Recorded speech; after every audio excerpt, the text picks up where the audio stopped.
I think the presence, proliferation of small and medium-sized weapons, the lack of capacity on the police force, the stretching of military resources, the challenge of management of the resources that are available, and a growing culture in several parts of Nigeria of an industry in kidnapping for ransom of high net worth individuals, and increasingly also of large numbers of schools. I think that there is an awareness in the organized criminal fraternity that these are the kind of headline grabbing events that can command a reasonably good payday, notwithstanding the risk that it brings. So I think that it is a kind of a symptom of a deeper problem that is beginning to manifest itself in many parts of Nigeria. Maybe more familiar, over several years in other parts in the south of the country, which have had to deal with this for many years. But I think also now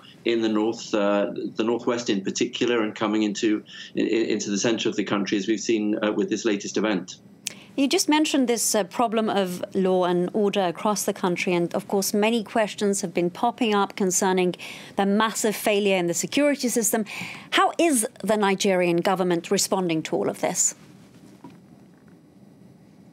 Well, I think that when there was an incident some weeks ago where boys were kidnapped in Katsina, it was actually resolved fairly quickly. But I think it was a particularly embarrassing and difficult moment for the administration. President Buhari came to power in 2015 following a wave of domestic and international reaction to the kidnapping of girls from boarding school at Chibok in 2014. And I think that sense, particularly for this president, that you had to protect the most vulnerable in society has always been very strong. And I think since then we've seen a replacement of the service chiefs.